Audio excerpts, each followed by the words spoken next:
ଚତୁର୍ଥୀରେ ପଡେ। ଆଚ୍ଛା ଠିକ ଅଛି। ଆମେ ଗଣେଶ ଆମର କୋଉ ଠାକୁର କାହିଁକି ପୂଜା କରୁ ଗଣେଶଙ୍କୁ? ଆମର ପାଠ ଲାଗି ପୂଜା କରୁ ନାଇଁ। ଗଣେଶ ହେଲେ ଆମର ବୁଦ୍ଧିଦାତା ହେଲା, ବୁଦ୍ଧିଦାତା ବୋଲି ଆମେ ତାଙ୍କୁ ପୂଜା କରୁ। ଆଚ୍ଛା ଠିକ ଅଛି। ଗଣେଶ ପୂଜାର ଆମେ କିଛି ଗଣେଶଙ୍କ ପୂଜା ବିଷୟରେ କିଛି ଜାଣିବା ପୂର୍ବରୁ ପ୍ରଥମେ ଆମେ 5 ମିନିଟ ଗଣେଶଙ୍କ ଧ୍ୟାନ କରିବା ହେଲା। ଧ୍ୟାନ କରିକି ତାପରେ ଗଣେଶଙ୍କ ମନ୍ତ୍ର ଗୋଟେ ବୋଲିବା ହେଲା, ତାପରେ ଆରମ୍ଭ କରିବା। ସମସ୍ତେ ଆଖି ବନ୍ଦ କରି ଧ୍ୟାନରେ ବସିବା।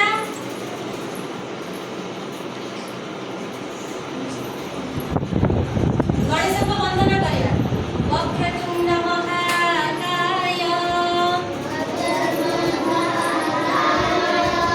ସୂର୍ଯ୍ୟକୋଟି ସମପ୍ରଭ निर्विघ्नं कुरु मे देव सर्वकार्येषु सर्वदा।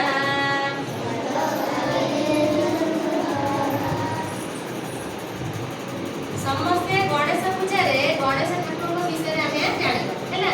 ଗଣେଶଙ୍କର ଜନ୍ମ ଶ୍ରୀ ଗଣେଶଙ୍କର ଜନ୍ମ ତିଥିକୁ ଆମେ ଗଣେଶ ପୂଜା ରୂପେ ପାଳନ କରୁ ହେଲା। ଆମେ ଭାଦ୍ରବ ମାସ ଶୁକ୍ଳ ପକ୍ଷ ଚତୁର୍ଥୀରେ ଆମେ ଗଣେଶ ପୂଜା ପାଳନ କରୁ।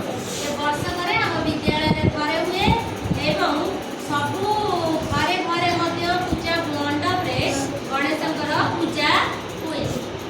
ତେଣୁ ଗଣେଶ କିଏ ଥିଲା? ଗଣେଶଙ୍କ ପିତାଙ୍କ ନାମ କଣ ଥିଲା କହିଲ? ଶିବ। ମହାଦେବ ବା ଶିବ। ତାଙ୍କ ମାତା ଥିଲେ ପାର୍ବତୀ। ଆଚ୍ଛା ଗଣେଶଙ୍କ ଦେଖିବାକୁ କିପରି? ସମସ୍ତେ କୁନି ପିଲା ବସିଯିବା, ବସିକି ଶୁଣିବା। ଗଣେଶ ଦେଖିବାକୁ ଗଣେଶଙ୍କ ମୁଣ୍ଡଟି କାହା ଭଳିଆ? ହାତୀ ଭଳିଆ। ହାତୀ ଭଳିଆ। କାହିଁକି ହାତୀ ଭଳିଆ ହେଇଥିଲା? ତାଙ୍କ ବାବା ଶିବ ଯିଏ ତାଙ୍କ ମଥା କାଟି ଦେଇଥିଲେ ହେଲା। ତେଣୁ ସେ ଥିଲେ ପାର୍ବତୀ ଆଉ ଶିବଙ୍କର ପୁତ୍ର ଥିଲେ। ଶିବ ଯେତେବେଳେ ଧ୍ୟାନମଗ୍ନ ଥିଲେ ପାର୍ବତୀଙ୍କ ଦେହର ଯୋଉ ମଳିରୁ ଗଣେଶ ଜନ୍ମ ହେଇଥିଲେ ହେଲା। ବୁଝିପାରିଲ? ସେ ପାର୍ବତୀ ତାଙ୍କୁ ନିଜେ ସୃଷ୍ଟି କରିଥିଲେ। ଶିବ ଜାଣିନଥିଲେ ଯେ ସେ ତାଙ୍କ ପୁତ୍ର ବୋଲି। ସେ ଯେତେବେଳେ ଦ୍ୱାରରେ ଜଗିଥିଲେ ମାତା ପାର୍ବତୀଙ୍କୁ, ଶିବ ଆସି ଭିତରକୁ ଯିବାକୁ ଚାହିଁଥିଲେ। ଯେତେବେଳେ ଶିବକୁ ଗଣେଶ ନ ଛାଡ଼ିଥିଲେ ସେତେବେଳେ କଣ କରିଥିଲେ ନା ଶିବ ତାଙ୍କର ଶିରକୁ ଛେଦନ କରିଥିଲେ। ତାପରେ କଣ ହେଇଥିଲା ନା ପାର୍ବତୀ ଯେତେବେଳେ ଦେଖିଲେ ତାଙ୍କ ପୁତ୍ରଙ୍କର ଶିରଚ୍ଛେଦନ ହେଇଛି, ସେ ମହାଦେବଙ୍କୁ ଅନୁରୋଧ କରିଥିଲେ ତାଙ୍କୁ ବଞ୍ଚେଇବାକୁ। ତାପରେ ମହାଦେବ କୌଣସି ପଶୁପକ୍ଷୀଙ୍କ ମୁଣ୍ଡ ମଣିଷଙ୍କ ମୁଣ୍ଡ ପାଇନଥିଲେ। ଗୋଟେ ହାତୀର ମୁଣ୍ଡକୁ ହେଲା ଗଣେଶଙ୍କ ମୁଣ୍ଡରେ ଜୋଟିକି ତାଙ୍କୁ ଜୀବଦାନ ଦେଇଥିଲେ। ତେଣୁ ସେଇଠୁ ଗଣେଶଙ୍କର ସୃଷ୍ଟି ହେଲା।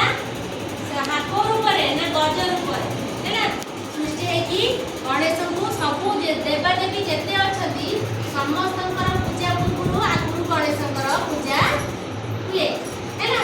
ସେଇ ଦିନଠୁ ଗଣେଶଙ୍କର ଯୋଉ ଦିନ ଜନ୍ମ ହେଇଥିଲା ସେଇ ଦିନ ଗଣେଶଙ୍କ ଜନ୍ମ ତିଥିକୁ ଗଣେଶ ପୂଜା ରୂପେ ପାଳନ କରାଯାଏ ହେଲା। ଆଚ୍ଛା ପିଲେ କହିଲ ଗଣେଶ ପୂଜାରେ ତମ ସ୍କୁଲରେ ତମେ କଣ କଣ କର?